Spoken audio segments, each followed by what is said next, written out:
Hello everyone and welcome to my channel. Today we're going to do something interesting. I was able to get my hands on an old Pewter Beast of Nurgle model, and this will be the first for the channel doing a metal model. Now, to start off with, we're going to have to, fill in the gaps. So we're going to start off with some green putty and we're going to put it in all the major cracks. Now after mixing all the stuff together, we're going to carefully, with the Games Workshop tool, because it's the only good tool I had, we're going to push it right into all the cracks.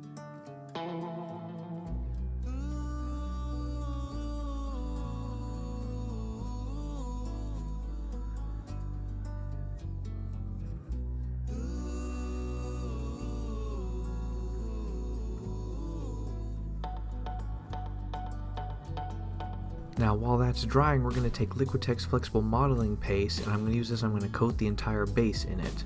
And I'm going to use a hairdryer to rapidly dry it and then press it down and make it have texture.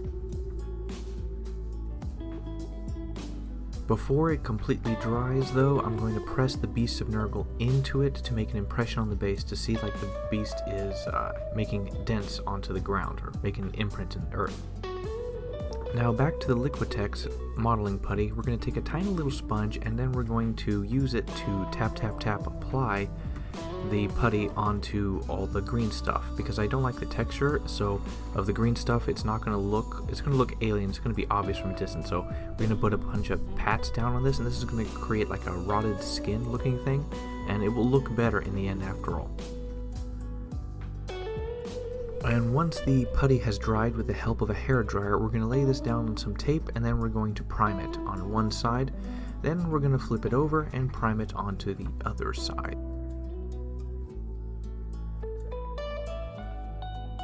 Now with Bombay Yellow Ochre India ink, you can use any kind of acrylic ink if you like. We're going to use the airbrush with this and we're going to spray the bottom of this. This is for coloring. It may not show up too much, but this will also define a lot of the body. So we want to apply this to the bottom and most of the model. It's okay if we go over it, but we don't want to apply it straight down.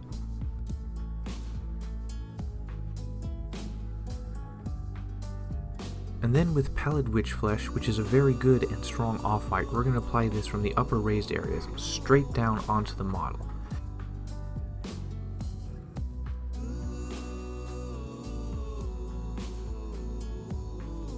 And now with a pure white of your choice, in my case White Scar, we're going to then dry brush all over the model.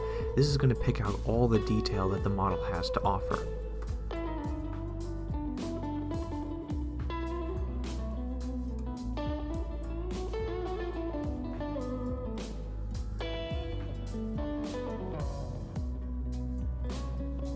And now I can see all the detail that the model has on it. I can make out all the face, I can make out that it has big jaws, horns coming out of its face, its tongue, all the different things with its skin and everything. And with this I can actually now plan to paint it now that I know what I'm looking at. Now with Plague Bearer's Contrast paint, we're going to do this as a base layer. We're going to cover the entire model in this.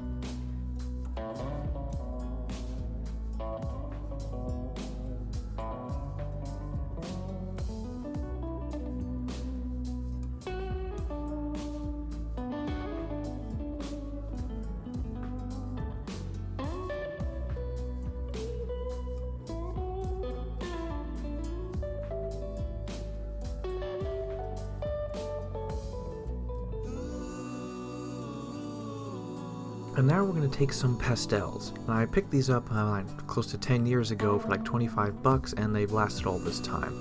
So what we're going to do is we're going to make powders out of these. So you take the colors you want, then you take a razor blade and then you scrape off the dust into a little pot. So I'm going to have bright orange, brown, bright red, purple. You can use whatever colors you like, but this is going to be useful for adding a lot more flavor and texture to the model. So I'm going to start off with a bluish purple, and I'm going to apply this to the undersides, the under areas, and his little arms that are sticking out. Now, while you, how do I put this? The dust really doesn't adhere very well, so you have to put in a lot of effort. However, in the end I figured out the best way to apply the pigment powder is to like apply a bunch of it on top, spread it out, and then like scrape it away with the brush, and that applies the most color the best.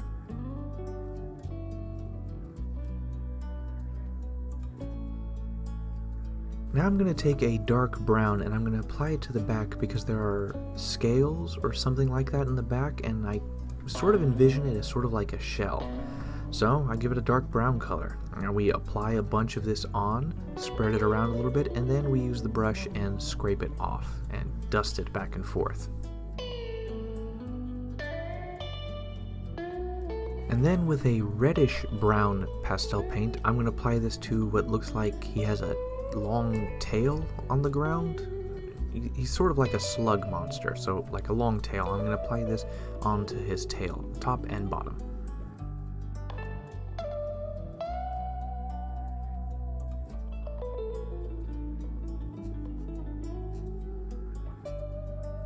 And then I'm going to take an orangish brown and then I'm going to apply it to his back, neck, whatever, big part of him that sticks up.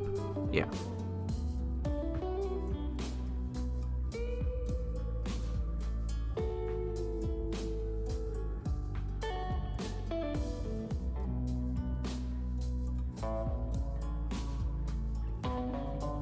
So now I'm going to take a bright orange, brownish, orangish brown, and I'm going to apply this directly onto the spots that we applied the Liquitex modeling putty on, that we created that texture.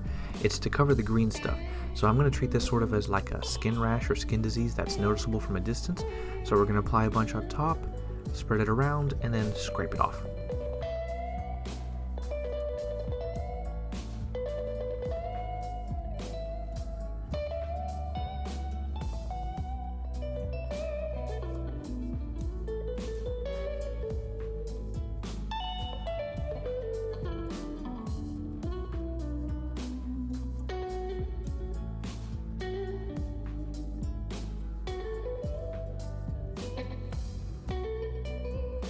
And now with Pallid Witch Flesh, Plague Bear's Contrast, Guilliman Flesh Contrast, Skeleton Horde Contrast, and Magos Purple Contrast, we're going to apply these to the model, hopefully with a lot of color.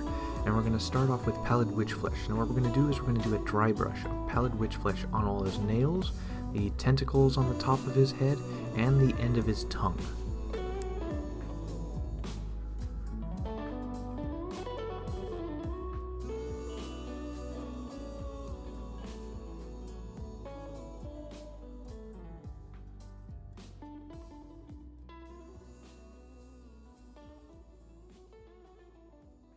And now with Guilliman Flesh, we're going to apply this to all his nails and to the horns that are coming out of his mouth.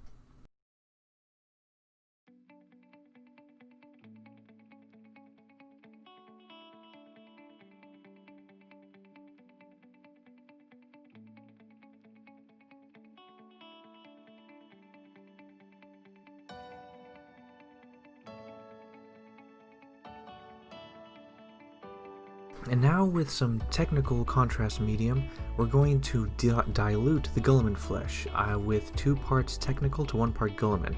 That was a bad idea. I should use 1 to 1, but I apply this all over his tongue and the tentacles on top of his head. I'm going to have to end up doing 2 coats for this because it's too diluted, but yeah, live and learn.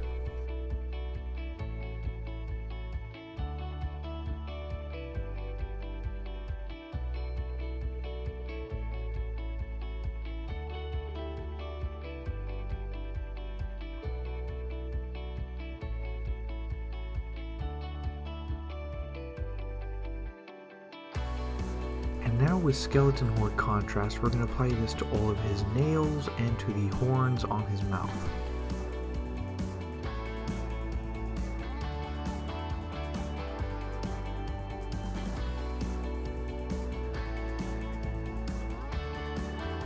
I'll then take Magos Purple and apply a layer of it to his tongue and to the tentacles coming out of it on top.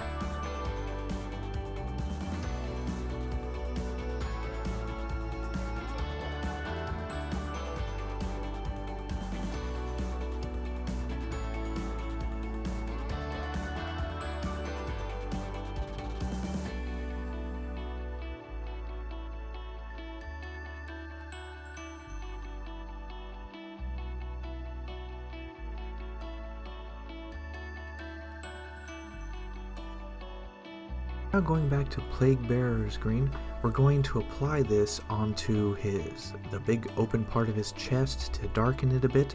We're also going to apply it to his tongue to add a little bit of a green. We don't want to have it pool, we just want to layer on to change its color a bit, and then we're going to apply this color as well as to like the bottom parts of each of his big tentacles on his head.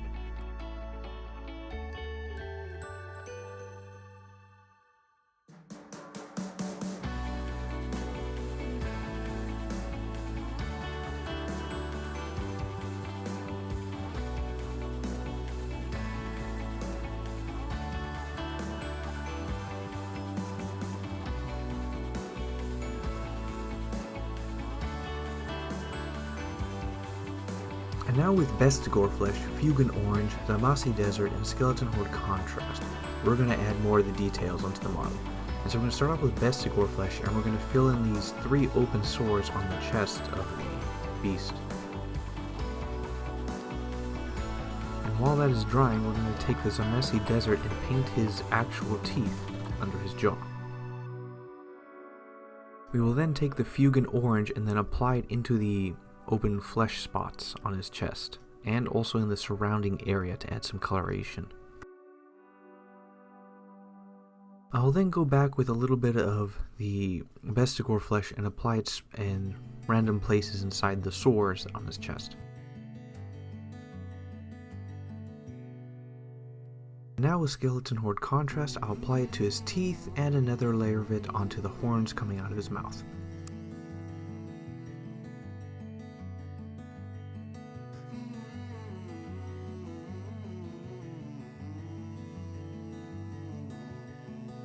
And now with Caliban Green, I'm going to apply it to these, like, fusion of flesh that's around his tongue and mouth.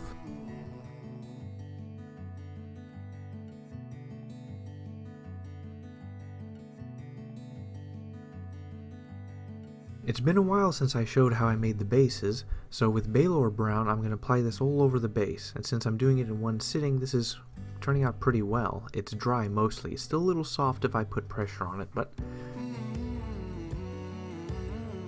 And while that dries, I'm going to go with AK Interactive Ultra Matte, and I'm going to apply this all over the model. This will give it a very good dead flesh look and get rid of any of the shine that the model may have.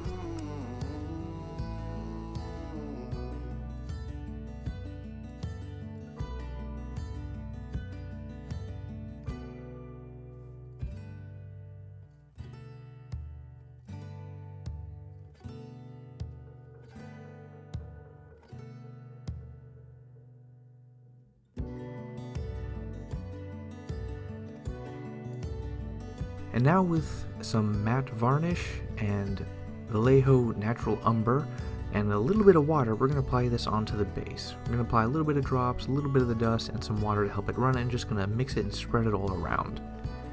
And once this dries, it is basically going to be solid coat. The pigment isn't going to flow anywhere. It's just going to be solid and sealed.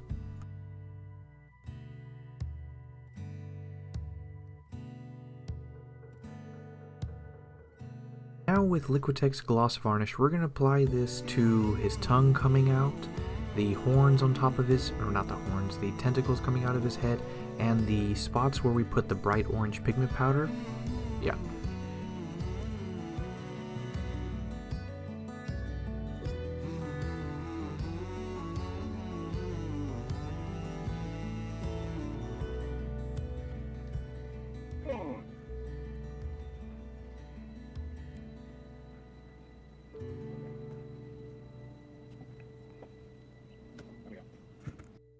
Well, the base is now fully dried, and the pigment powder will not wipe off in any way, shape, or form, so that's a good start. And then we're going to take some super glue. I use the Crazy Glue because it comes with an internal brush, which makes it very good for application, and we're going to apply a lot of this onto the bottom of the beast. And then once it's done, we're just going to press it into the indents we've made. Now, you want to press it fully in, and you want to wait for this to dry a while so the super glue can set well and so that it doesn't accidentally adhere to some soft Liquitex.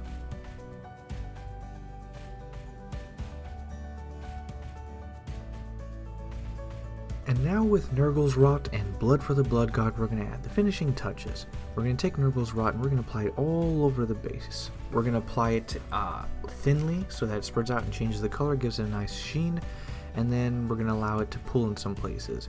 Now the Nurgle creature's tail thing that comes out has like a hole in it, so we're going to fill it in with Nurgle's Rot, and we're going to put a little pool on the ground in front of it with Nurgle's Rot to make it look like it's leaking it out. We're then going to take more Nurgle's Rot and we're going to apply it onto the holes on each of the tentacles up top and his tongue.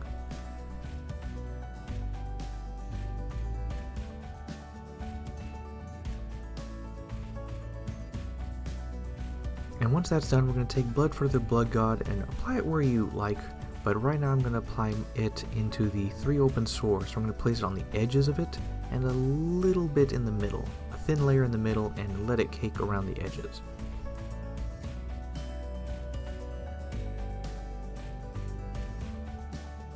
And then with your basing color of choice, I choose Mournfang Brown for mine. I apply this all along the rim of the base.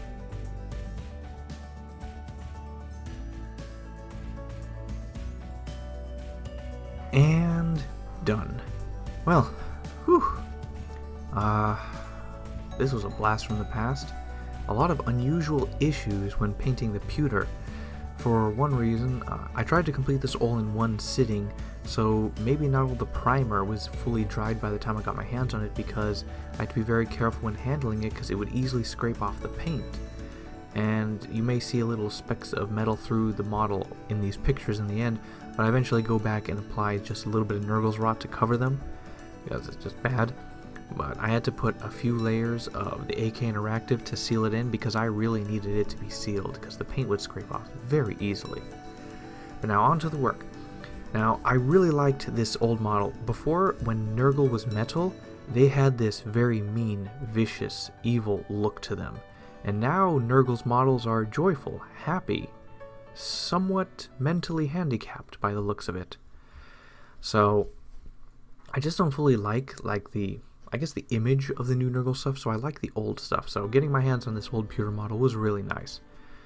So as far as painting goes, this is pretty much a big slug. I was able to do a lot of good colors with it. It looks a lot better than I expected. There's a lot more detail than I expected. I was able to do a lot of good work with the pastels.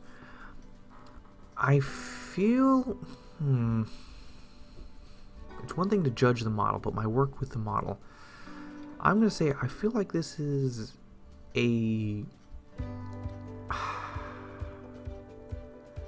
I'm going to go big. I'm going to toot my own horn. I'm going to say an 8 out of 10. 8 out of 10. I'm going to give this an 8 out of 10 for the work and how it appears. Metal models are a bit harder to work with because of the paint getting scraped off constantly. So you have to be careful of that. Yeah, and so the model looks good. I can see a lot more detail now that I didn't expect. It looks a lot more wild and feral, more like a slug. I like the aesthetic design of this better. Alright, well, anyway. Upcoming news. This model will not be going to eBay because it's so hard to replace with one of the originals. I will permanently keep it in my collection. And as far as that goes, my next model, people have been buying the stuff I've been putting on eBay, and so successfully I've been able to buy some new models. And upcoming is Eltharion from the Lumineth Realm Lords. So that'll be the next model you will see painted here. So comment if you have anything to comment, like the video if you like the video, share it if you want to share it, nitpick anything you want to nitpick, whatever. Alright, I'll see you guys again soon. Bye.